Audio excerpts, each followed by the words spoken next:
Hello and welcome to episode 27 of HardcoreGaming101.net's top 47,858 games of all time podcast, where we objectively, definitively, and scientifically rank the games you nominate. My name is Xerxes, and I'll see you at Weehawken Chili Fest 2017.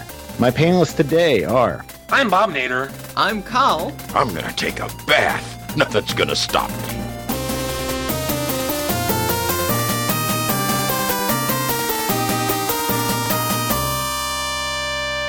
And he is off to take a bath, so I don't know when he'll be back, but you can be sure that he will deliver some hard-hitting commentary that you expect from us. I think Dogs records from the bathtub. I hope so. We had Usually, I hear splashing around and stuff. I hope that's just not like a giant beer glass. Okay, so on this podcast, we have 3 rules. Rule number 1, all rankings are final, official, and scientifically accurate. Rule 2, you can nominate one game at a time via Twitter by hitting me up at GC9X. Rule number 3, you can nominate games that have already been nominated, but please don't nominate games we've already ranked. You want to know which games we've ranked? Check it out for yourself. The master list is at bit.ly/47kgames. And remember, if you want to fast track your nomination, such as it is, we've gotten so many of them, I don't know how we're going to do this, but we'll fast track your nomination any way we can. Include a game in a 5-star iTunes review. And I just learned that they don't push like reviews from other countries' iTunes things to us. So I'm very, very sorry. I have found a way to look at them, and we will get to them as soon as we can. I mean, like at this point, the fast track is kind of, it's like the Transit 2 or something lane, if you guys have those, where, you get more people in the same car, but when it's peak hour, it's not faster. There's the same amount of cars everywhere. Okay, so the next game we're doing is Turrican, which was nominated by Tony MSG on, I believe, Brazilian iTunes, who put it in a 5-star review on Brazilian iTunes. And he did this way back in May of 2016. And I didn't notice it because I didn't realize that they don't push these reviews to the US store. They just stay where they are. I believe it's the only review on Brazilian iTunes for our show. But it's still great. And he says, cool podcast. I'd like to nominate Turrican, especially for the music. So, let's see, Turrican, what do we... So, I guess we're going to rank the Amiga version, even though that's not technically the original version. I think the Amiga version is generally considered the best version. They weren't quite developed concurrently, or they were, or was it that Factor 5, which did the Amiga version, did they finish first? I think it was the Commodore 64 version that came out first, and then the Amiga came out a little bit later. And it was released in 1990 for the Commodore 64, and I think the Amiga as well in the same year, right? I believe so, yeah. And it also had a Genesis and Game Boy port, I think. Oh, and a TurboGrafx port, but I don't think that one's very good. I mean, as far as I know, they both came out in 1990. The Commodore 64 and the Amiga versions. They kind of came out roughly the same time, I think. Just so you know. 1990, that takes me back. Hey, Dogs, what were you doing in 1990? I'm gonna take a bath. Nothing's gonna stop me. That probably is what he was doing in 1990, so I think we can live with that. He's been in the bath since 1990. That was really the issue. Your views intrigue me, Dogs, and I wish to subscribe to your newsletter. Turrican, What can we say about Turrican that hasn't already been said? Like, this is easily, I mean... it's probably... There is one comparison I can make real quick. Yeah. You guys remember the Great Gianna Sisters? Mm-hmm. Turrican is like the Metroid equivalent of that, except slightly less copyright infringing. It doesn't play much like Metroid. Well, it's actually a very different kind of game, but... Well, that's the thing. Like, the Great Gianna Sisters is very, very much... Let's try and... It kind of misses the point of Mario a little bit. Like, I don't think it's as good as Mario, really. But, are we talking... Wasn't one version of the Great Gianna Sisters, wasn't that literally just like the Mario levels? Or am I misremembering this? I've always been... the one I've played in the past is... It has, like, mostly the graphics are the exact same. I think the levels are slightly different. The layouts aren't identical, but I believe you go from the overworld to the underworld, like the standard Mario progression, and then there's like giant mushrooms and stuff. Like that's. So I could be completely wrong, Turrican. But... Turrican has been often described as like a combination of, like it's like a Euro version of Metroid in a way, but it also is a game that I have just now learned about, which is Psycho Nix Oscar, an arcade game by Data East. Came out in 1987. You guys familiar with that one? Generally very Japanese influence, which you didn't really see that often with Euro-developed games back then. Although they did love except for the shooters, I guess, right? Because they really love those. You know, it's interesting because right now, like a lot of the like indie space has been completely consumed by love letters to basically like Famicom NES games and that kind, or Super Nintendo games. That's tailing off a little bit now. That's sort of because people are kind of like sick of like nostalgia that they have no nostalgia for because anymore. Except now, try to buy a NES Mini Classic or whatever. I dare you. Well, I don't wanna. But yeah. But anyway, okay. So. All right, so let me just. Have either of you guys played Psycho Nix Oscar? I have not. No, but it's a Data East game, which means it's very good, and it was probably stolen from. So I don't know, but it stole from other things. So it is very similar mechanics, although of course the idea of like a robot that walks from left to right and shoots things is not super duper original, but it's like a platformer in the same sense. It doesn't have quite the kind of exploration of the levels, really. The levels are very huge, though. Like, they're pretty open and non-linear. Like, you do have to get from one point to another, but it's rarely, if ever, just straight to the right. With Psycho Nix Oscar, the only other thing I'll say about it is that it uses the Gradius style upgrade system, I believe. Yeah, it's so more of, I think bar at the bottom. It's more like an arcade scrolling sort of shmup sort of thing, except you're in a robot suit, and I think it's more like aesthetically. I think Turrican owes a great deal to it. Not necessarily the gameplay, which is kind of more dragged out from Metroid, I guess. Like, I'm surprised more people don't compare it to Probotector, which was the UK version of Contra. It's very possible that it might have been. The spread shot feels very Contra-esque. Yeah, you can't beat a spread gun. But basically, this game is. Turrican is a whole bunch of games kind of mashed together, and it's different to all those games. Even though you can say it's like this or it's like that, it has a sort of open feel. But every level, even though most of them are quite open in places, they're still like linear levels. It's not Metroid. You are not exploring a world. You are exploring a level that has nooks and crannies, but you do have a end point, and every level of Turrican is getting to that end point. I believe progressive there are boss battles as well. Yes, and progressively future Turrican games would condense it to a more and more linear experience, which I think is why Turrican 1 is often the favorite of a lot of people, because it is like the most open sort of thing. And it's hugely open. Like, for a Commodore 64 game, that's very impressive. It's got scrolling, like proper scrolling in a proper large open world. Very, very cool stuff. It's not open world, but a very large worlds. And as a Commodore 64 game, just since that was what it was designed as, this is not only one of the most ambitious Commodore 64 games, it's probably the best Commodore 64 game I've ever played.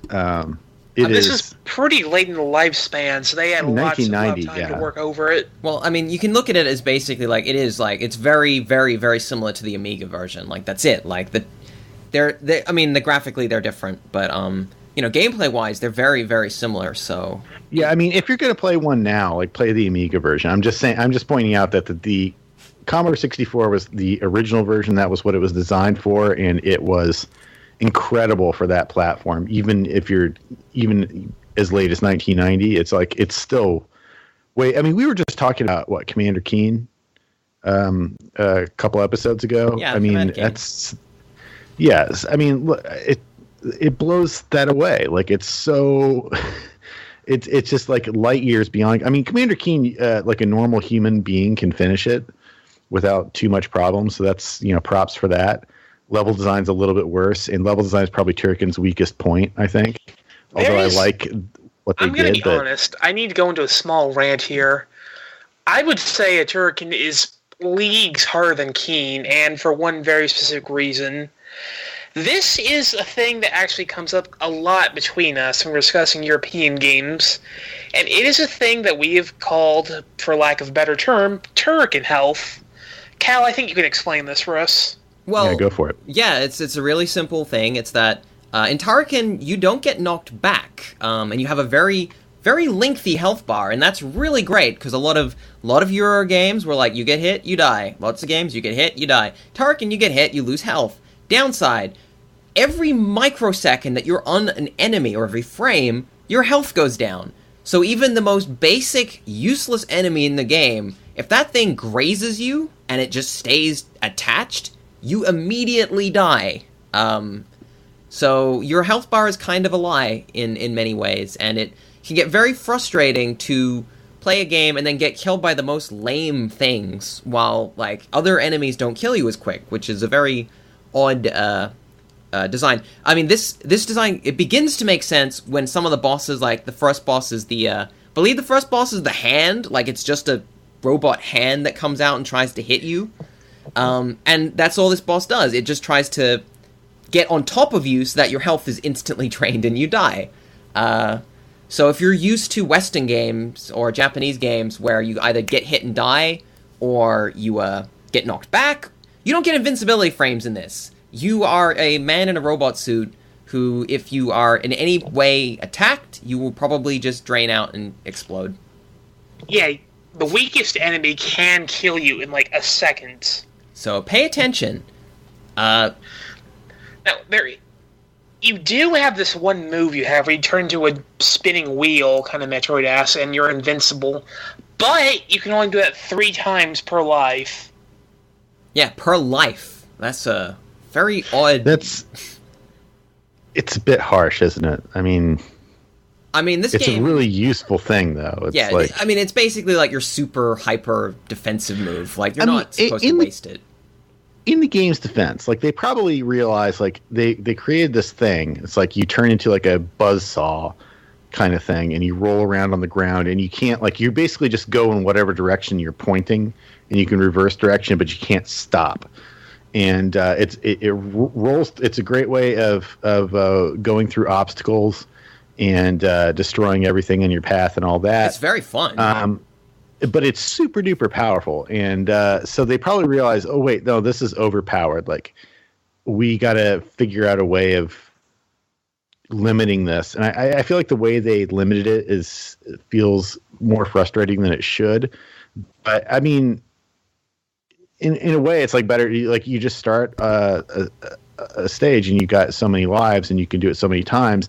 And once you get used to, it's like Sonic the Hedgehog in a way. Like, the levels are sprawling, and you can explore. You've got, there's a time limit, I believe, but there is a time limit, and you have like a bunch of other weapons. You can shoot. You can collect your you got bombs and stuff. Sort of like they shoot like a shockwave either side. You have your like crazy like electric whip thing that happens if you think you have to hold the fire button and then wiggle the stick or something. I can't quite remember the combination. Right, that's another thing I should bring up real quick. You only have one Amiga, yeah.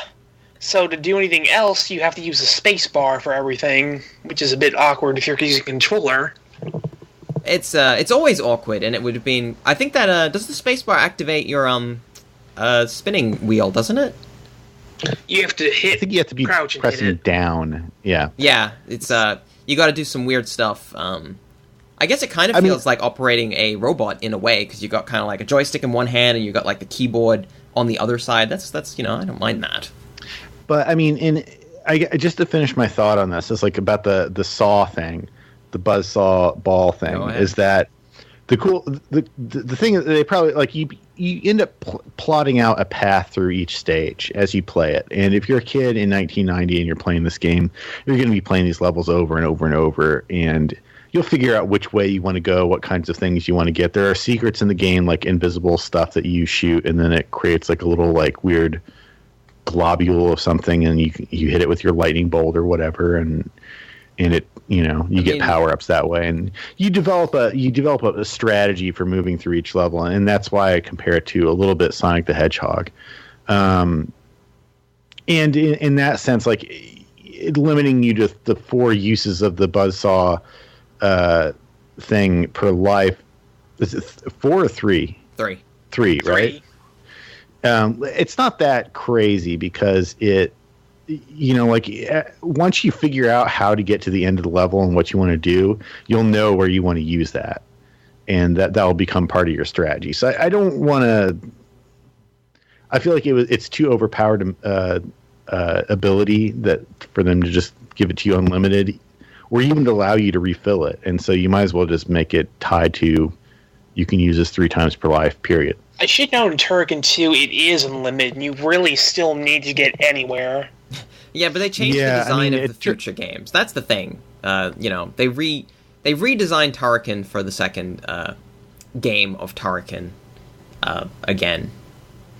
I mean, the level design, we got like everything about this game is awesome, except for the level design, in my opinion. Like I like what they were trying to do, but I feel like it falls prey to like the Wizards and Warriors school of level design, which is like the giant world of platforms. Also, I believe you can't. There's no way in this game to jump through platforms to get up to the next level. So you have to constantly be doing this, like, moving to the left or right, jump, and then move back and kind of float back on like to jump up through. Yeah, it is crazy difficult because you have to press up to jump, and that's not the fault of the developers. It's just the limitations they had to work with. Well, welcome to the one button joystick. If that's the case, allow you to jump through the platforms to get up, or jump back down through I mean, this is a very basic thing that anyone who played NES games would know. My assumption is it probably has to just simply do with the fact that it was built for the Commodore 64 originally, and I don't even know if it would have had the sort of raw machine power left to even differentiate, like to add that extra game, because this game is so rich of content. But I mean, like, the Wizards who made this game on the Commodore 64, and there are specific names tied to this. Is the guy that made it, Manfred Trent's cool name. You can't tell me that they couldn't figure this out. Maybe he was just frustrated. Like, you can't jump through rock; it's not physically possible. Like, I refuse to do that. That's what it seems like to me. Yeah. The problem is where a lot of this game's design elements, we're really not sure if they were intentional or not. I don't think that's a problem if it comes together. And that's the thing about Turrican, it really does come together. So it is so rad. Like, the music is awesome. The weapons are good. It's important to note, I believe the music is entirely to the Amiga version. I believe the Legendary soundtrack is for the Amiga. Can either of you confirm that? I can't. That's the one I played, so I don't know. Right, I believe that's the one by Chris Hulsbeck, who always does some really great stuff. Yeah, I mean it is incredible. I was gonna. Any final thoughts, dogs, before we start ranking this one? Dang, he's alive! I was hoping you'd be dead so that I'd be debt-free. Chris Hulsbeck is alive, and it shows the longevity of the Turrican soundtrack, because that thing was kickstarted for so much money to do like a re-release of the soundtrack, like redone orchestral stuff, and people love this soundtrack.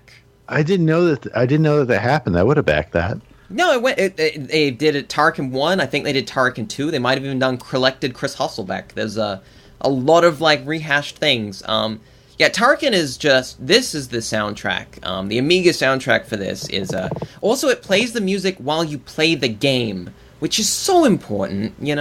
So many Amiga games were just like... It's got loading screen music, does it not, the Amiga? It's got loader music, it's got in-level music, it is... That adds so much to the atmosphere of this game, like...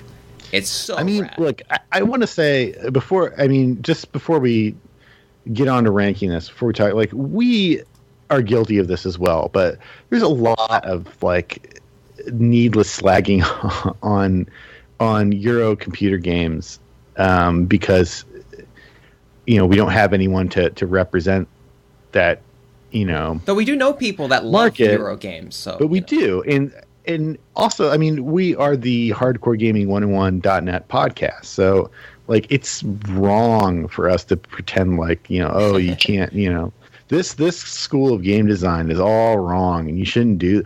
It's like, no, it's not. And on top of that, like, games like this prove that it's not wrong. Like, this is a kick-ass game. Turrican is a Euro PC game that in some ways is the like final peak point of what a Euro PC game could be. Completely different to the Japanese approach, completely different to the American approach. This is a very Euro approach, and this is where it comes together and you can see, that's what they were trying to do. This is what they were trying to make, and it's like without, putting it, and because they did, they brought in some Japanese influences, they brought in some Western influences or American influences as such, and they honed it to a product that feels distinctly European, distinctly English or whatever. I don't think it's English. It's just European. It feels like a European microcomputer game, but it's not. I don't mean that in the pejorative sense. I guess is what I'm saying. Is I mean this is like a really technically brilliant and well thought out game by people who really cared about what they were doing and were trying to just put the best product out there that they could. They could have made this game half as good and it would have sold just as much. You should be playing Turrican 2 if you're interested in this, because it really does everything Turrican 1 does, but better, I would say. I would disagree with that, because Turrican 2 is, it might be somewhat better, maybe, but it does kind of, I think, water down what the Turrican game is. And, because Turrican has rough edges, but I think rough edges are very much a part of what a Euro game is. It needs to have a slight, like not necessarily jankiness, but it does have to have a kind of, not quite friendliness that some other games have. Yeah, I think it's true. That's like kind of a part of the appeal is that it is hard as balls. This game is so hard. But the great thing is that because there are no ROM dumps of like the actual game, there are only the trainer versions. Yes, so if you want to dip your toe into the Turrican waters, you can choose infinite lives or infinite energy or whatever you want to do. I suggest infinite lives just so you don't end up, like starting over all the time. But I mean, this is an interesting thing that we have to... I guess we do technically have to not necessarily cover it, but the fact that a lot of people who played Turrican, a lot of people were playing the trained version and setting lives to 99 or maximum whatever, and playing it that way. So it is kind of like an unusual sort of... not everyone was playing the original natural version of Turrican. A lot of people, especially kids at the time, would have been playing the illegal version with trainers, and they still enjoyed it because the game still works. It's amazing how much piracy was just such like a accepted common thing back then. I don't know whether it was accepted. I think it was like more like resigned to acknowledge that developers hated it for some reason. Dip as much money as we could on this game because everybody's going to steal it. I want to put this really high. Just because it's good. It's so good. Like, it's so cool, too. Like, it's just like it's got rad music. It's got rad weapons. It's got like a robot that like, shimmies around and like, it's got the buzzsaw. It's got it's good. I guess the question is like I said, it's got level design issues. I want to put it like in the, I want to put it, I'm going to say above GoldenEye, below Yoshi's Island. Let me have a look here. I mean, that's okay. So that's GoldenEye, which is below Yoshi's Island. That's an interesting place. Yeah. So, I mean, that's like if you don't put Turrican high, what Euro game do you put high? Is kind of the thing that I'm thinking here. Like, I mean, this is it. This is the like, Euro. Like Out of This World. You'd put that. Out of This World. Out of This World is. Out of This World is almost not a Euro. I know it is. It's French. It's French as all hell. But no, you can't. No. What I mean is, it's such a distinct game. Like if you have Euros, no, it's not. Turrican, but like all the cinematic platformers that aren't Prince of Persia. I mean, okay, so we got maybe I'm actually lowballing. I thought I was putting it kind of high, but maybe that's not high enough. Maybe it's more like the Robotron Galaga range. I'm not sure where I'd place it. I'd kind of place it lower, but I feel a bit outvoted here. Well, you are, but we've got dogs too, so he might back you up. I think I would put it like maybe like around the Rainbow Islands range, but I'm sure I'm not better there. What the? That's pretty low. Rainbow Island! Okay, I'm going to tell you where Rainbow Island is for our listeners. That is one above Revolution X. No, I just want to explain my opinion real quick. It's just definitely give us the dissent. I didn't get very far. It's just a really difficult game for me because it's just you're constantly being attacked by things you can't see very well that just kill you incredibly quickly, and it's kind of difficult to make progress overall. It is. I would say part of it is a really hard game. If you're coming in from, like, Europeans would have played this with the backs behind. This is actually a fairly easy Euro. Like, as far as Euro games go, this one is actually really generous. There's so many harder Euros, so if you were a European, you'd play this game and be like, wow, I can actually finish this game. Like, I'm serious, that's what you would have felt. Like, wow. You wouldn't have actually finished it. You would have been like, oh, I can foresee myself at some point in the future finishing the game. And it is humanly possible. Yeah, like, it's not like you get to, like, level 3 and it's like 1,000 enemies that just instantly swamp you. I'm not going to finish it, but I know that another person possibly could, so. It has that slight, like, oh, I think I can, like, I can see the game actually wants me to win. It's not, like, constant loss. Anyway, I would probably put it, personally, maybe above Super Castlevania. Maybe slightly a little bit higher, above Super Castlevania. That's a good compromise. All right. Because my two things were wildly different. So let's just say to give credit to Bob's legitimate issues, we'll say it's above Faster Than Light, below you're right, below Alien Soldier, above Super Castlevania 4, just because of like all the technical achievements. Like, I mean, we give Super Castlevania 4 a lot of credit. Because you got to remember, this is a 1990 game on the, we'll say on the Amiga, but just because that's before Sonic 1, and technically this is just before Super Mario World. Like, that's where this game is, and it's before that. Like, that's it's true. That's pretty freaking great. Yeah. Okay, so there we are. Turrican for the Amiga is right. Wait, I just forgot. You said between right below Aliens. Okay, so Amiga, the entire Amiga platform. Please don't put the Amiga that high. Turrican for the Amiga is right below Alien Soldier, right above Super Castlevania 4.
Okay, our next game is No One Can Stop Mr. Domino. They're lying. You totally can. Please stop Mr. Domino. Someone can stop Mr. Domino. It's actually very easy to stop him, so...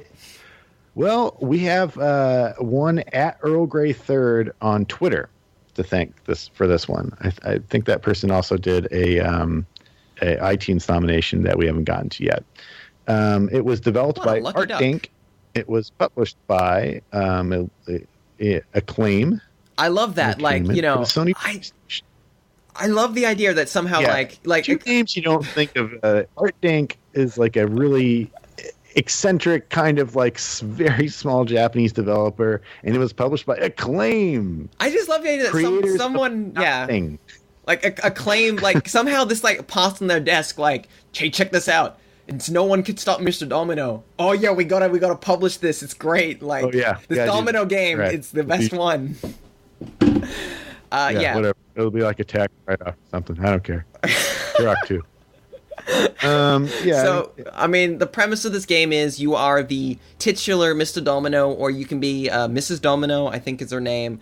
There's some other characters you can unlock, like a devil, a guy with mouse ears or something, and an alien, whatever, it doesn't matter. And you walk along a fixed track, which is basically, it's kind of like more like a sort of like a train track in a way. Like you just walk along a world and you switch between generally 4 different spots, but sometimes the paths split and occasionally you get to move in different spaces.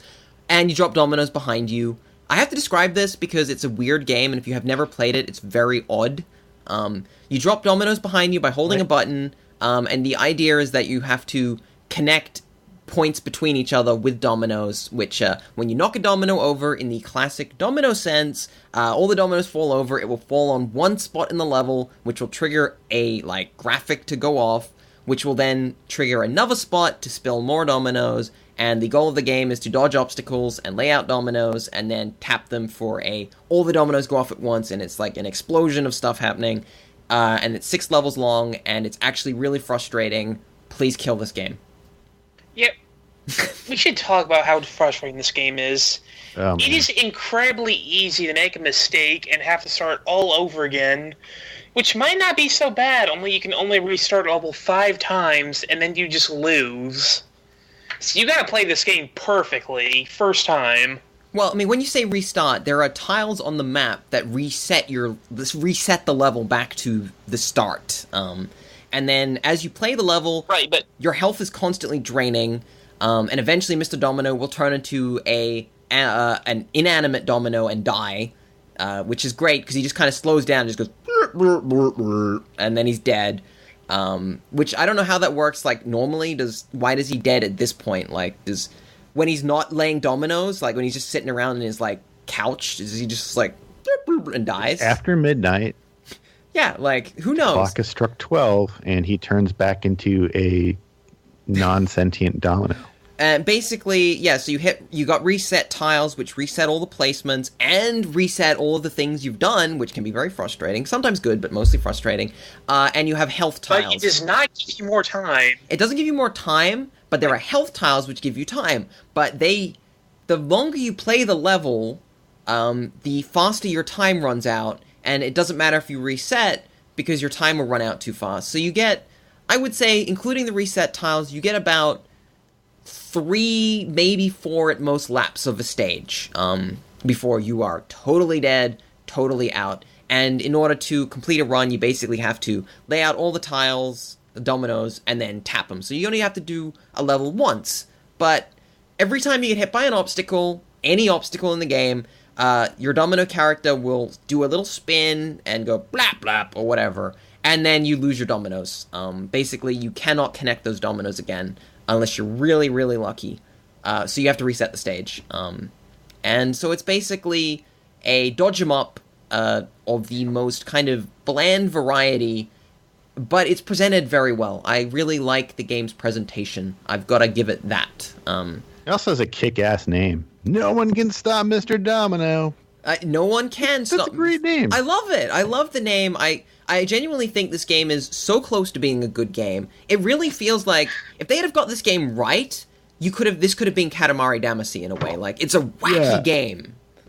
It's really far out there. The thing is, it's just kind of, I don't want to say broken, but it doesn't really do what you want it to. This game is about scoring points. It's about getting combos and getting the highest score you possibly can. But you can't really do that because Mr. Domino has a turning radius of a truck in a blizzard. And there are times when you want him to drop something and he just randomly decides he's just not going to do it. Yeah, the controls are... No one's going to tell Mr. Domino what to drop. I do like that. Do what I want. He does just drop dominoes. He's just kind of blip, blip, blip, blip. Blip. Yeah, that's Mr. Domino for you. Always shitting it up. How much more can we say about this, or should we just rank it? I do like that one of the levels is basically Mr. Domino murdering a family. That is the premise of the level. He kills the dad. He explodes the mom. He drowns one of the daughters. That's a great level, like... That's Mr. Domino for you. His scale is off. He goes from... No one can stop him. No, he goes from the size of, like, a casino chip to the size of a car. So this is a terrifying domino person. You watch out, because he will find you, and he will drop a load of dominoes on your face. And he can't be stopped. He can't be stopped. It's very clear. He can't be stopped. Mr. Domino is responsible for human deaths. Like, that's basically what happens. The thing is, this game could be good. I have seen people like this game. It's like there are people that like it. There are videos of people playing it on YouTube who clear the levels perfectly, and it's like, wow, they actually like this game. But to me, the idea of taking what is essentially kind of like a puzzle game in a way, and then you kind of wrap that puzzle game in really junky controls, and then wrap that in extremely like punishing, like, time limit and punishing, like, dodging gameplay. This game is really rough, and it's only 6 levels long, so it's also really short if you know what you're doing. Yeah, I mean, you feel like they should have made it a little bit easier and a little bit longer, and it would have been great. Yeah, it could have been... Even with the bad controls. You could just remove the time limit. I don't really get the time limit, because the game, like, the time limit is just, you lose. Okay, but I don't care. Like, just let me... play the level. I'll get it eventually. Yeah, how many... Yeah, exactly. Like, Intelligent Cube didn't do that to you, did it? No, like I said, you only have so many... You only have so many chances to do the level right, or else you're just doing the entire game again. Actually, it has the worst saving and continuing system that has ever existed. Alright, so here's how to save your game in No One Can Stop Mr. Domino, because no one can save Mr. Domino. So what you do is when the game asks you whether you want to continue after you lose a life, you choose no, and then the game will offer to save. If you choose to save, you can then reload the level that you were just on from that save. That's right. To save this game, you tell this game you don't want to continue, then it will let you save and you can reload. That's how this game plays it.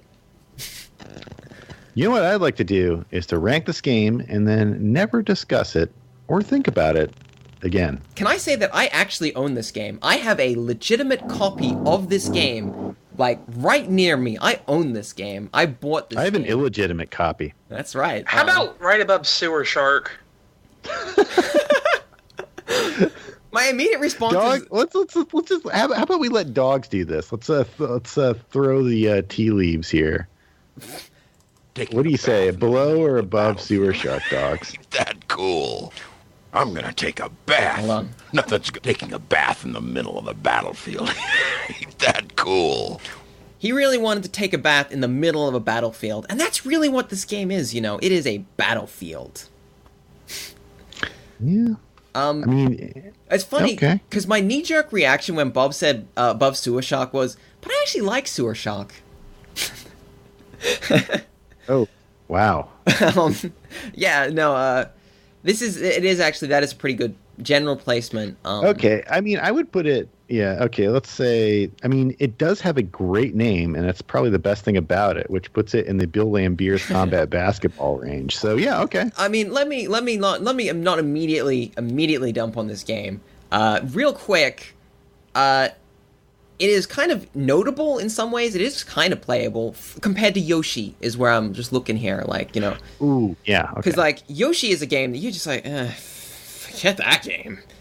This game, it's got an interesting concept, got a fantastic name. The music is relatively catchy. I don't mind it. It's pretty pump and pretty fun. Everything except actually playing this game is great. Yeah, I mean, it's an Art Dink game. You always gotta give it up for Art Dink. I mean, so they're out there doing what they love. Lost Battle has a similar kind of amusing sort of translation-y thing going on. And to be perfectly honest, I would probably I wouldn't want Lost Battle is the most blando karate champ sort of style game.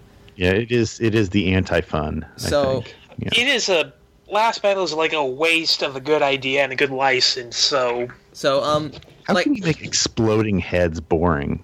So I don't know, but they did it. We have Survival Arts, and I think Survival Arts, I'll put it below Survival Arts, because Survival Arts, as junky as it is, it brings an insaneness to, like, a game, which also Mr. Domino does, but Mr. Domino kind of, like, can't wrap its head around being a good game. Survival Arts is at least, like, junky fun, so... Okay. My final placement is below Survival Arts. I agree with you, because I don't want to talk about it anymore. Rest in peace, Mr. Domino. No one could stop you. No one will stop you. Run on, Mr. Domino. Run on.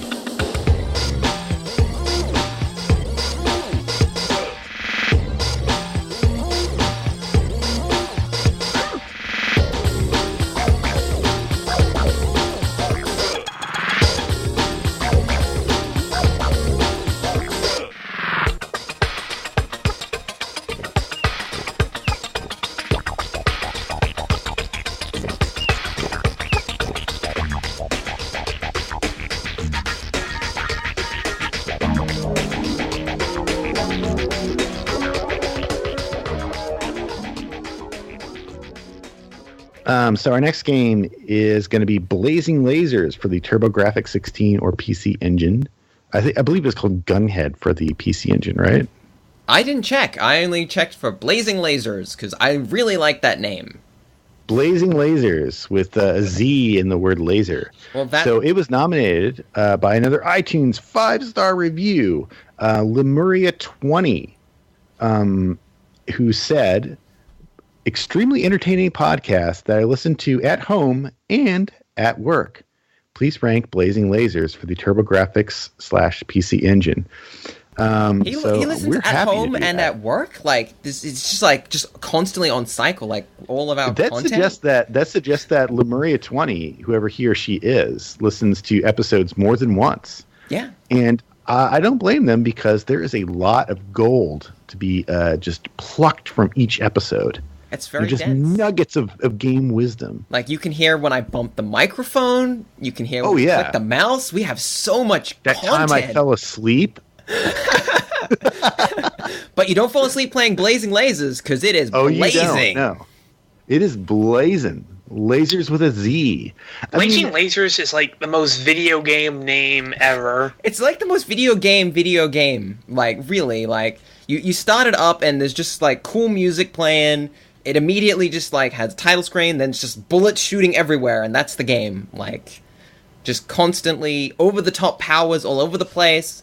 It's just like that. Kick-ass music. Great. Yeah, it's a shoot-'em-up. It was developed by Compile, developed by Hudson Soft and Compile. I don't think that's right. But apparently, like, published by Bomberman Hudson team Soft. and stuff worked on this. Like, like Hudson's like quality I mean, team. it does have a very like Star Soldier kind of vibe to it. It doesn't have like the destructible environment. Not too much. There are some destructibles as you get more into the game. There's a level where you like fly over some boxes and stuff. Like there's nothing. It's way easier than most Star Soldier games, even, I'd say. It's interesting how comparatively easy this game is. This feels like a fantastic... like, if someone's like, I really need a shmup that'll convince me to play other shmups, you just go, here's Blazing Lasers! Yeah, you could probably introduce this to somebody as their first shmup, and they probably wouldn't do that badly, I'd say. It's actually pretty nice compared to, like, harder games like, say, I don't know, Armed Police Bat Riders. Actually pretty reasonable. Oh, yeah, very.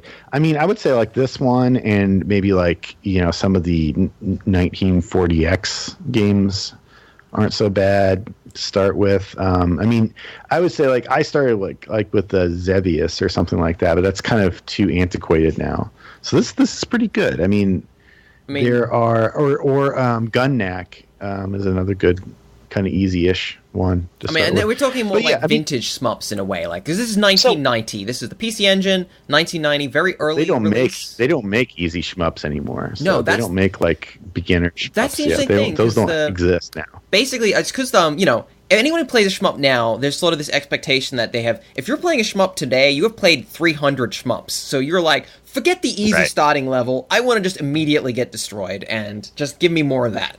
playing shmups today, you know what the word doujin means.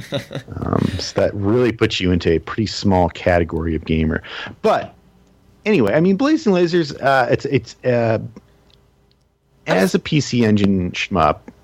It's considered to be one of the better ones, really. It is one of the better ones. I mean, it's a system that has a lot. It's got shmups. A cool, I mean, exactly. It's like almost entirely shoot 'em ups in some ways. Like it is so many for this platform. There's like I want to say this isn't technically a series. I don't think the games Compile did, but a lot of their shmups kind of follow like the same basic concepts and play similarly.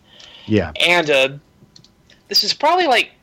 I don't think this is like the last one they did, but this is like probably like the most obvious example of how their shmups work, I would say. Yeah, it is. I mean, it's interesting because it's like they kept getting easier. So Compile, one of its earlier shmups was Xanac, right? And then they did Gunnac, which is easier. Those are both for the NES. And then you get, I mean, there were games in between. There were other Compile shooters for sure, but like you look at some of them, and you're like, oh, they just kept getting like more user friendly in a way. That's cool because it's nice to see like Compile were really good at making shoot 'em ups. I've only played about maybe 30 to 50 shmups in my life, which makes me a complete scrub noob in the shmup like tier of hierarchy. You have to have played like as I said 300 of these games before they even like sign your name. According to Wikipedia, it was developed by the same people at Compile who did Puyo Puyo, Super Bomberman, Xanac, The Guardian Legend, Do Re Mi Fantasy. So yeah, I mean this is interesting because you kind of feel like these were old pros. Yeah, they're pros who clearly wanted to make like a fun shmup, like fun being like the operative word. They weren't trying to make the hardest shmup ever. And, like, all your power-ups in this game, pretty much, because you have, like, 4 categories of normal power-up fire, and you have a bunch of, like, options and missiles and shields that you can also collect. And you can upgrade your your 4 basic things into more powerful things, where, like, whichever one you upgrade to max, it kind of, like, basically is screen-clearing weaponry all over the place. Yeah, and you get bombs. I mean, we've said the game is kind of easy, but we got to recognize that the difficulty ramps up significantly, and the last stage is probably, I don't know whether if you die once, I think it'd be pretty hard to finish it because you'd lose all your power-ups. Yeah, so this game does suffer from Gradius syndrome because it feels like it's a lot more generous with power-ups in Gradius, though. At least earlier in the game, it is. But yeah, I think the further you get in, they do start to crank it up. But this game isn't based on. I don't believe this is at any point like an arcade game. So this game never really was like, okay, we got to take $300 from the player. They didn't, it's just like, no, it can have a nice even difficulty curve, and by the time they get to the last level, they should earn finishing the game, but they can enjoy the ride to the end. Before we rank it, does Dogs Bauer have anything he'd like to add about this? He's been kind of quiet lately. Stop whining! Let's jump in the tub. Well, I mean, that's true. Like, we probably are complaining a little bit too much about we don't want to details and Blazing Lasers, because you know what? At the end of the day, just jump in the tub. Just get wet. This game's great, got good music, levels are nice. It kind of seems like it's going to just maintain a space theme, but no, it throws you in a abstract environment, it throws you into, someone's intestines, because that's kind of a mandatory rule, and then you fight some pyramids and stuff. Yeah, so, everything you expect from a shmup is in here, and it works really well. I really have no complaints, other than I don't believe it has a 2-player mode. No, I mean, it's missing a few of the features you'd kind of expect now, but if you've got a TurboGrafx 16 or a PC Engine, get Blazing Lasers. You probably own Blazing Lasers.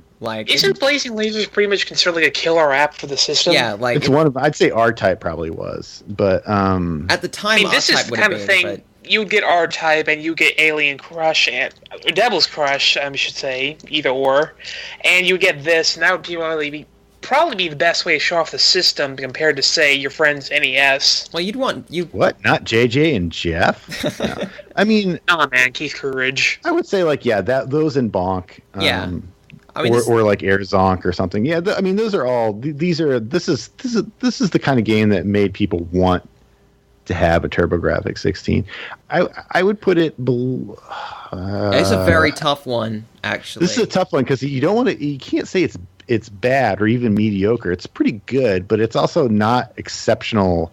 Like, if you play any shmup, you should play Blazing Lasers. It's a great intro shmup. It is a bit interesting in that it's like I booted it up and I'm playing it. I'm like, am I just really freaking good at shmups? I don't remember being good at shmups. No. And it's the earlier levels are just way too easy, I think. I do think that it gets really hard towards the end, but yeah. It gets harder, but it's interesting. Huge bosses too. I think. Especially at the time they were very like, wow, you have proper today every shmup has every boss fills the entire screen. But these are pretty decent bosses for So I'm gonna put this. I would put this right below Clash of Demon Head, right above Commander Keen Episode 1, and my reason is basically just that it's a solid game. Maybe I should put it above Clash of Demon Head. I feel like Clash. I would put it a little higher because my thought is this game is. I feel like this game is like what every shmup that came after until the Bullet Hell craze hit was. Like, there are so many games that are based off of this game. Well, I mean, based off of the same games that this game was based off. They're all based on, the same, yeah. Like, this is a game in a long line of shmups. The real good thing about this one is it's fun, and it's on the PC Engine. Like, those are the, main things. Yeah, I mean, it's not, super blazing fast, It's, but I mean, look. I mean, you compare this game to a game like Rekka or something like that, and it's which is for a less powerful system and would blow the doors off. But you see that its goals are different, And yeah, where would you guys put it?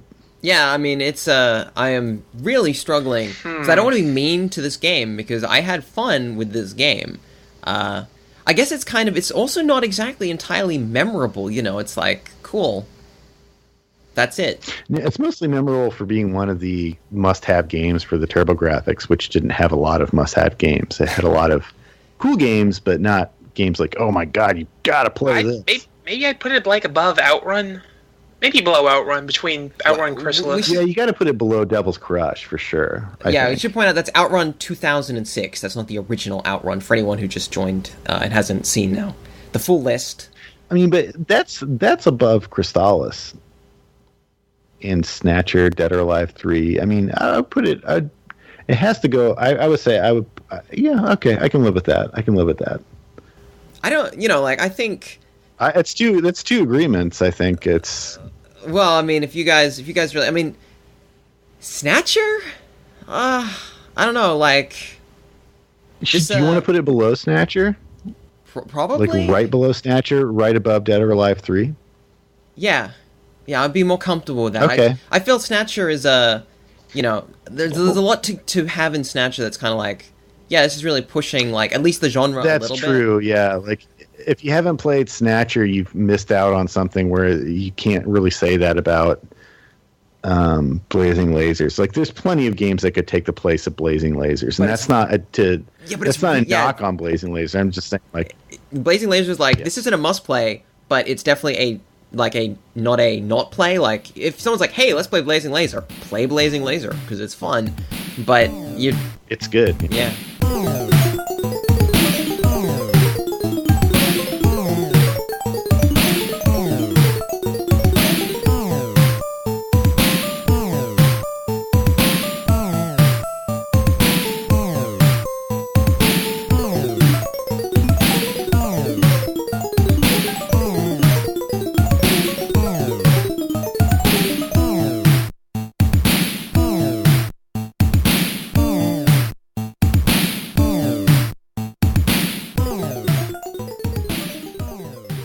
Our next game is Wendy, Every Which Way for the Game Boy Color, which was nominated by Pierre-Luc Gagne. And I'm sorry if I mispronounced your name. That is from the iTunes Canada.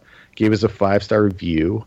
And Pierre-Luc said, awesome all around. They need to improve their sound quality by each recording on their own end. But if you can get past this problem, it's awesome. They also seriously need to review Wendy every which way for Game Boy Color, and that's what we'll do. And I'm sorry about the sound quality. I mean, I apologize. Hey, you know what? If you give us more money, patreon.com/HG101. If you want us to use $300 mics, give us $300. Am I right? We'll do I was it. going to say that I think in a lot of the way, but Cal's right. But well, I mean, a lot of our audio problems just come from the fact that we do this over Skype, so we're kind of at the mercy of our internet connection. But thank you, Pierre-Luc. We'll do our I'm best. guessing that you are from Quebec, and in which case our first Quebecois reviewer on iTunes. My hat's off to you. Salut. So you picked a game that is near and dear to my heart, Wendy Every Which Way. It was developed by Way Forward. I can't remember when it came out, but it was pretty late. What was it? 2000, I think, wasn't it? Yeah, I mean this is like Shantae era. September 2001, exact. September 2001, a whole year. Wow. And this was when GBA had to be at least a few years old, 2 months old at this point. Well, yeah, it was. Saying that, this game actually comes with bonus content if you put it in the Game Boy Advance. You get 3 extra hard levels for this game in the Game Boy Advance. So, that's... Which is key, because the game is a little bit too easy. Yeah, that's probably its biggest flaw. And right off the bat, its biggest flaw is it's actually really easy. Which is shocking for a Way Forward game. They usually just rub your face in the dirt. It's shocking for a Way Forward game, but not shocking for a Way Forward, kiddie license game. Is this licensed?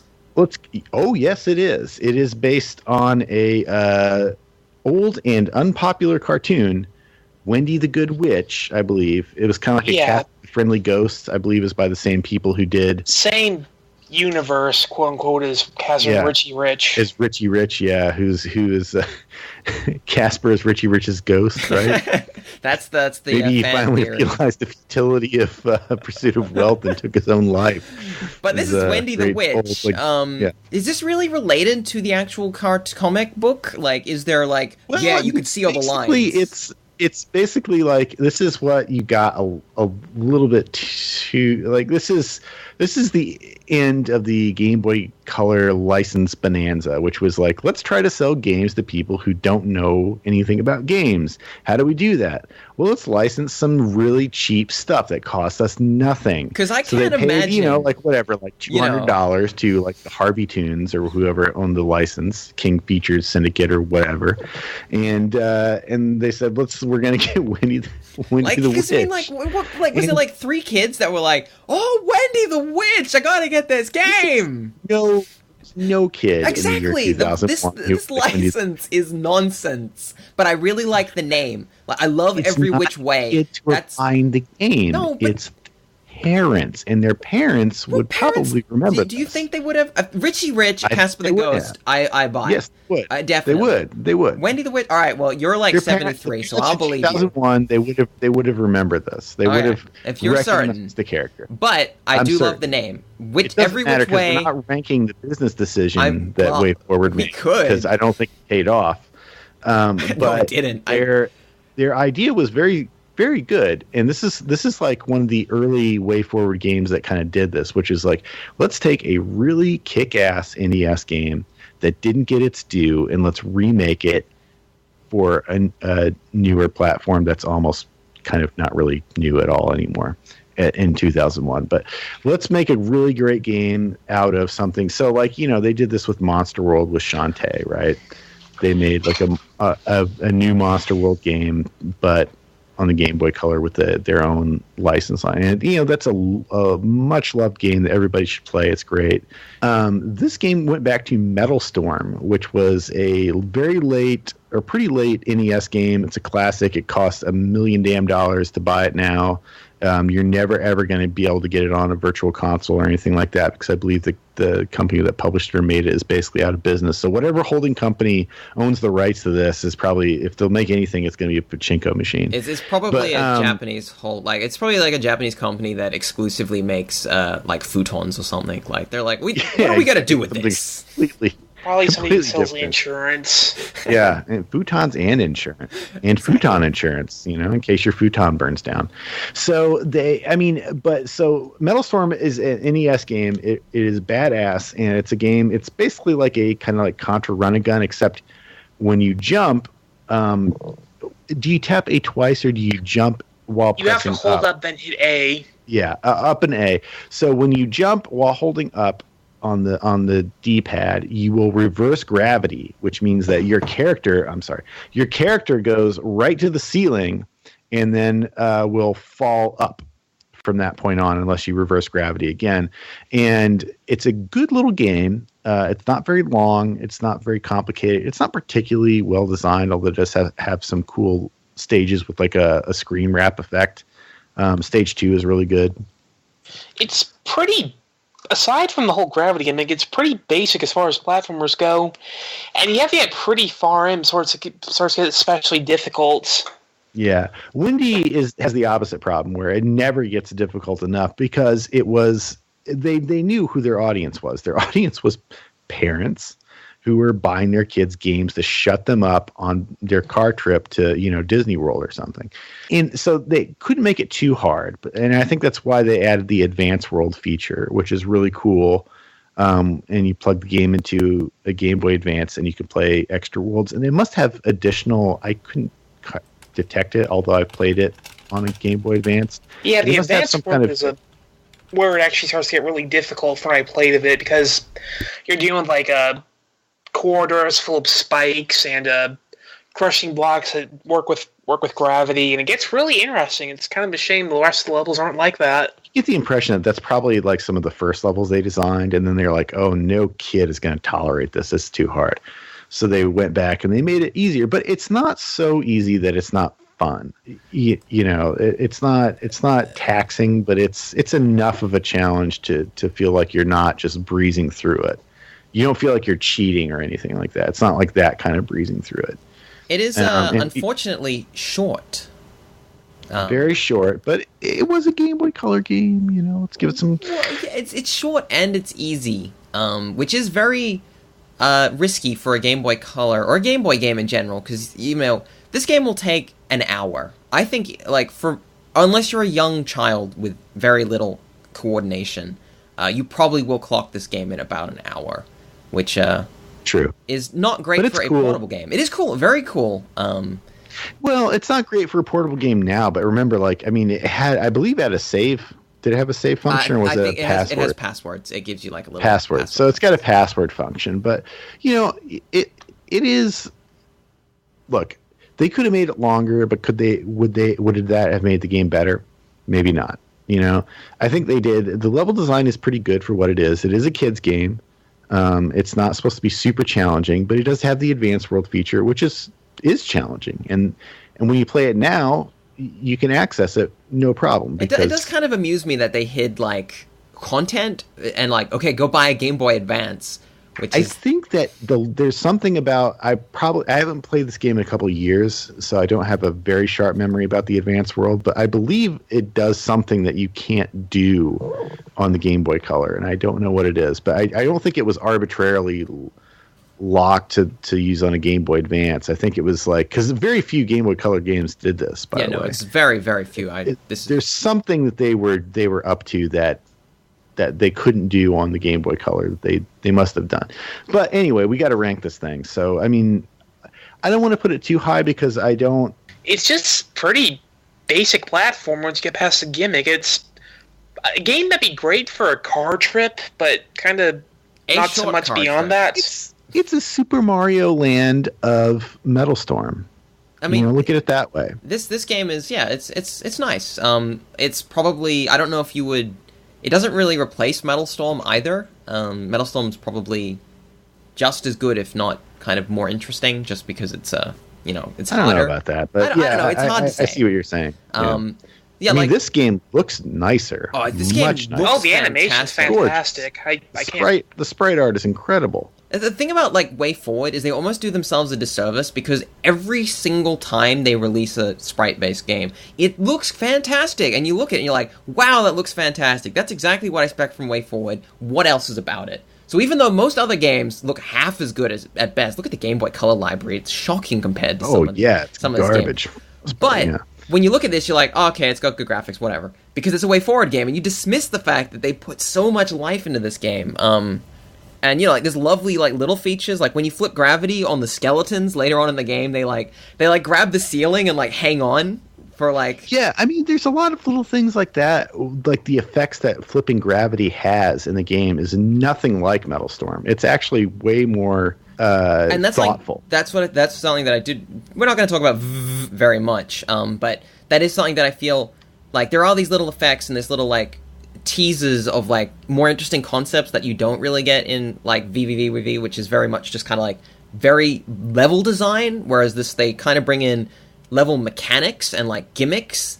Yeah, they do more with the gravity reversal thing in a way, whereas VVVV, God, I love everything about that game except for its title. But I mean, yeah, it is very much sticking to like the one room, you know, one screen, one room, one, you know, like one or two challenges. What I really wish this game did is really, I wish this game had more content. Like that's it. Like I get it, it's a kids game, and that's really the weakness of this game. Yeah, I mean, I'd rather have a game that leaves you demanding more. And even and you do have to consider that it was made for kids. It's made for kids who wouldn't have even bought it by choice. This is kind of an interesting licensed title, because you know it. Like I don't know how many copies this would have sold. It's like a Game Boy Color exclusive game because no one buying it a Game Boy Advance was going to be expensive. As far as I know, to buy it after, you know, in the aftermarket. But what I mean is, like at the time, you either had to have a Game Boy Color or a Game Boy Advance. If you bought a Game Boy Advance, you were like, forget all those other games. I'm gonna buy advanced games. So, little interesting kind of like time period they decided to launch their game. Other problem, there's not many bosses, and this game really needed a boss or two to like. It's true. It's got these weird shooter things, right? It's got the like side-scrolling aspect. Reminds me of the end of Kid Icarus. Problem is the shooter segment's so easy, they might as well not be there. I don't actually get anything from them either. I agree. I mean, I would put this one. Yeah. I'm gonna say.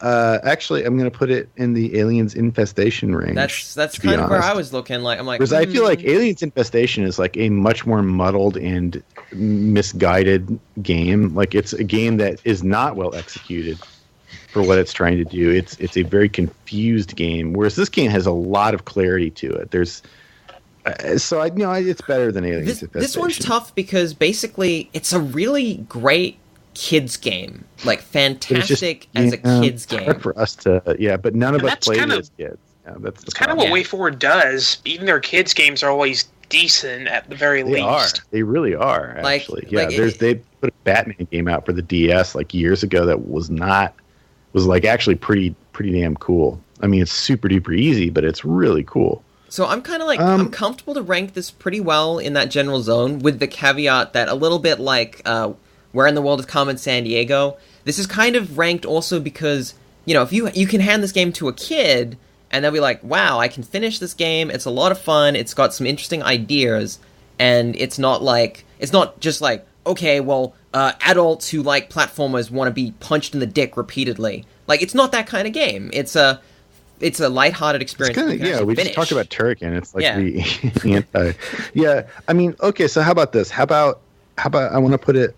I mean, to be perfectly honest, like, I mean, below Devil's Crush, above Outrun 2006. I think I do think that's a little high. I mean, like, I think you were right in the kind of Pulseman area. Like, let's look at it compared to Pulseman, which is kind of, you know, Pulseman. I think it's better than Pulseman. You think it's better than Pulseman? Yeah. I mean, that's fine if you think it. Bob, what do you think? Can I ask why you feel that way? Pulseman's got a really cool idea, a really cool mechanic that it does not nearly enough. It fumbles with it constly. It's like, whereas whoops. Wendy, at least it's got a really cool mechanic, and it does more with it than it had ever been done before. It just didn't make enough of a challenge. But but they've got the advanced world levels that we all can play now, and those are challenging, and it does a lot. So I'm saying my offer is kind of underneath Master of Magic, because I think that Master of Magic is a fantastic game. Yeah. Okay. So above G.I. Joe, then I think that's actually a good comparison too, because G.I. Joe is kind of like a not quite as good Contra, but it has some interesting ideas in it. Okay. Bob, how do you feel? And we're I done. would put it around G.I. Joe. That sounds fair. Great. So, dogs, we don't need you this time.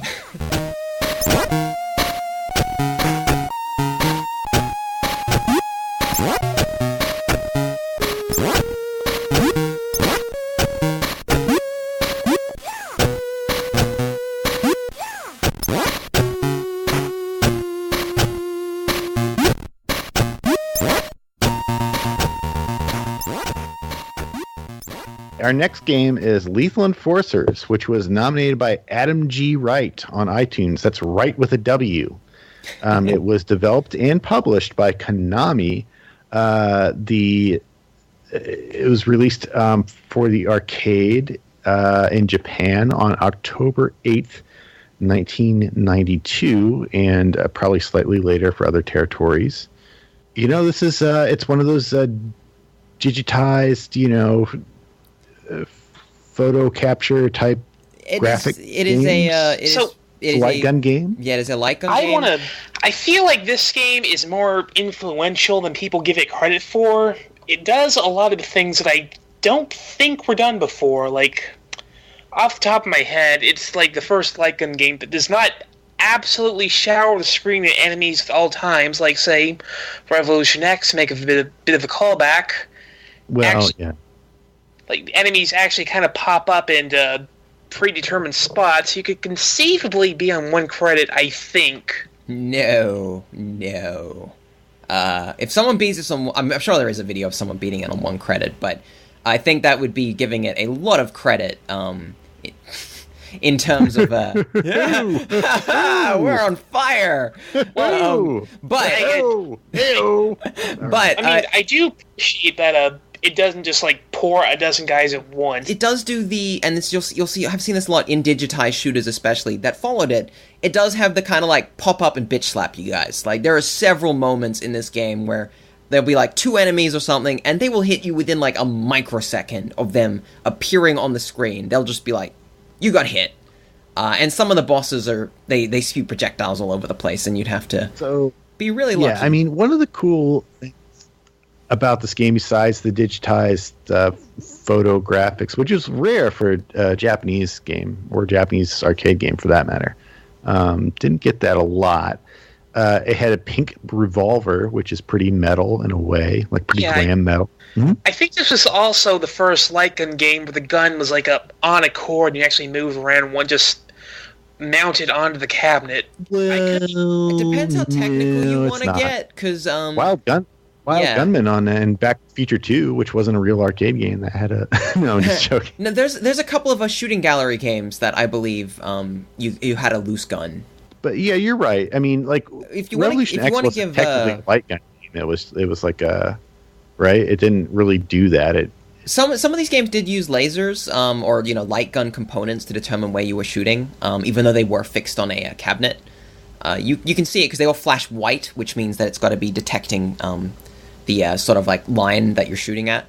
To give Lethal Enforcers, and if I say lethal weapon, and I'm almost certain I will at some point, I apologize in advance, because this game does actually have elements of that sort of, I don't know, like American crime. It's not set in Japan, it's set in Chicago is where this is set in Chicago, where gangs have taken over the entire of Chicago, and all the police are dead, I think is the actual plot. Like, they're, like, you and the other, like, there's like a male and female cop. These two characters are the only cops left in the city that can stop crime, except for the random guys that show up that you can shoot in the back. That's, Yeah, I love that. There are so many people who would just run in front of you with their hands up, just practically daring you to shoot them.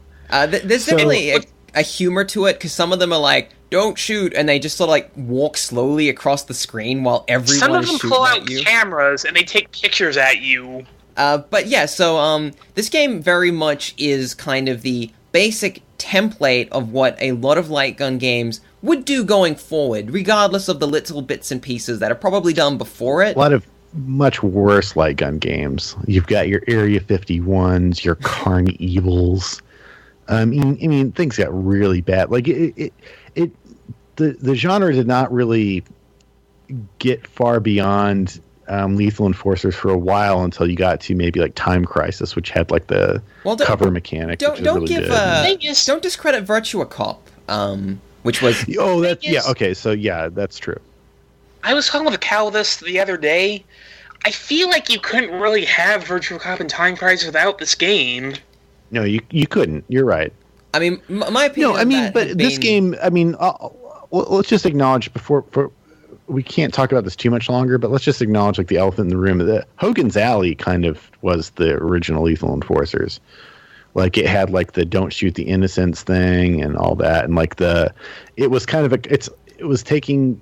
Lethal Enforcers is like very much just a continued, like just a gradual evolution of the light gun game. You can see all the elements, they're all there, and it just continues. And there's some cool stuff in this which I don't think was in Hogan's Alley. You got weapons that you shoot to pick up, you get different guns.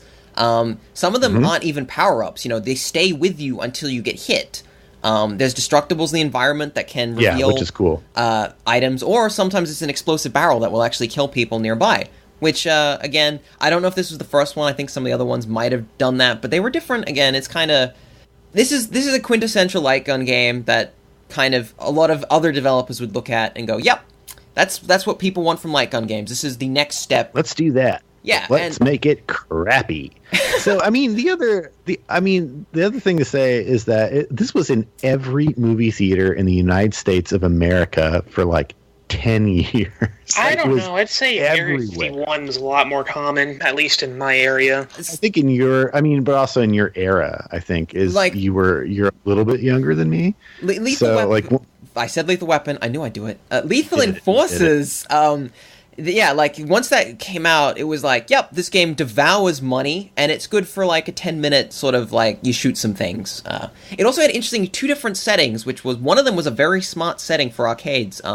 One is it has a linear mode where you play the levels in order, or it has a choose your level mode where you choose one of the 4 levels in whatever order you want, and then it plays the 5th level if you beat all of them, which is a very nice touch if you're playing an arcade game, because you could effectively... It's a great opportunity to get obliterated by picking a harder level than you're ready for.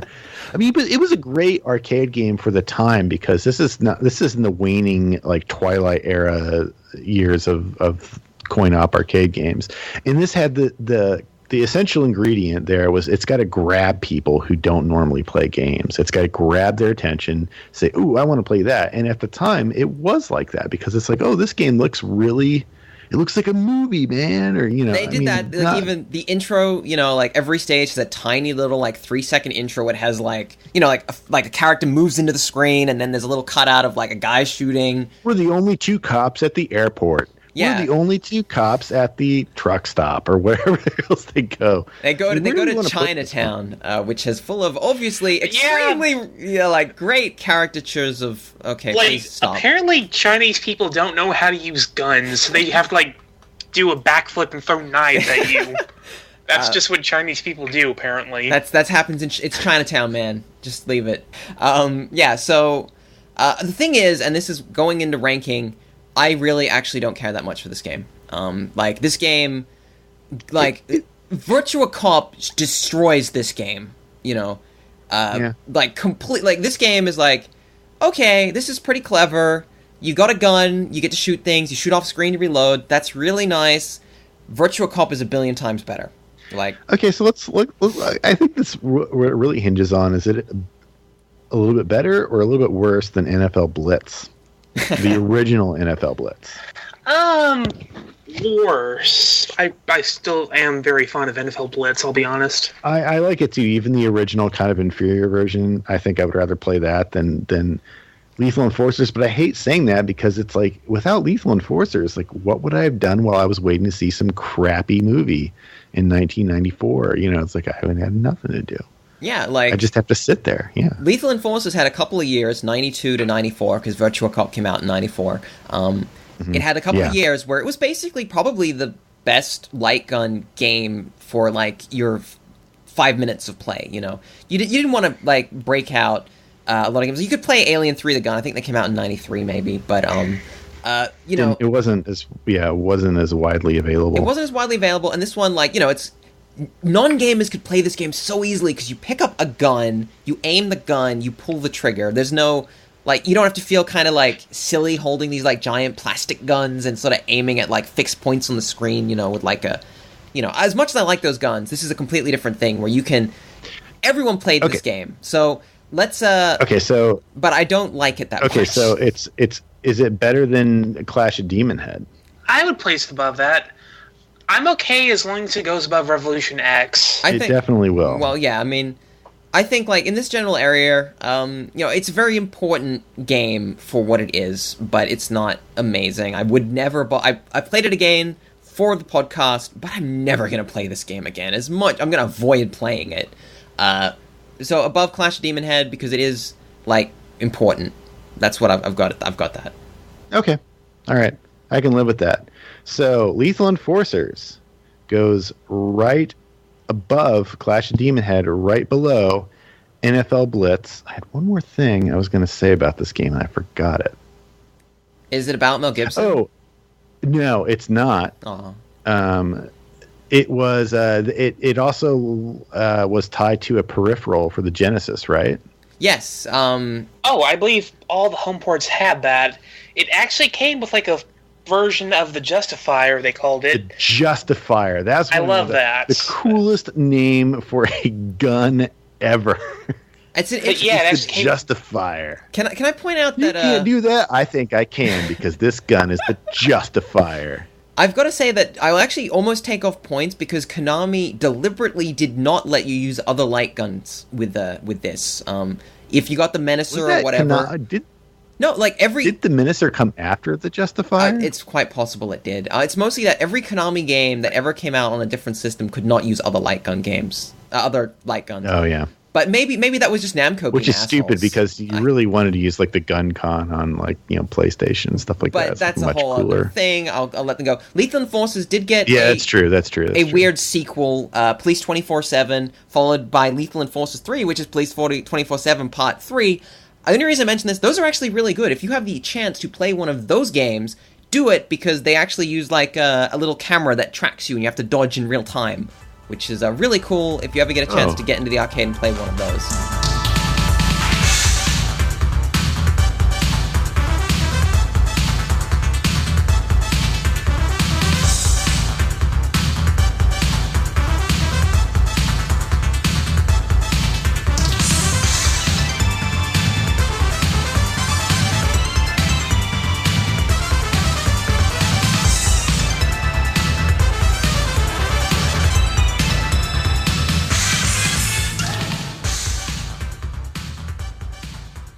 That's all for this episode of HardcoreGaming101.net's Top Games Podcast. Special thanks goes out to Tony MSG, Lemuria 20, Pierre-Luc Gagne, Adam G. Wright, and Earl Grey III, all but the last one being iTunes reviews. But Earl Grey III was too good to leave out, you know. What a fantastic name.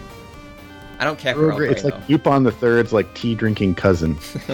Thank you guys for nominating those games, and thanks as well to those of you we haven't gotten to yet. We will be getting to you as soon as we can. And thanks to my lovely co-hosts and compatriots, our editor Jeff Rude, and our theme song composer Miteki. And of course, thanks to you. That's right, you, the listener. Thank you for your support and feedback. You know what? You can really support this podcast by making a small monthly donation at patreon.com/HG101. Just a couple bucks a month. It makes a big difference. That's what I do. And you can also help us out by subscribing to the Hardcore Gaming 101 YouTube channel, which is run by these guys. Hello. Well, if you'd like to, please stop by and let us know how we're doing and how we can improve. And you can help us out by following at GC9X and HG_101 on Twitter. But most importantly, help us claw our way into the podcasting firmament by getting on iTunes, subscribing to HG101, and giving us a 5-star review. Remember, include a game in that 5-star review, and we will fast-track that game, whatever that's worth. And like a lot of the people we did this time, these are a lot of fast-track games this episode. So do it, or we will come to your house and make you play No One Can Stop Mr. Domino. Until next week, keep keeping it real.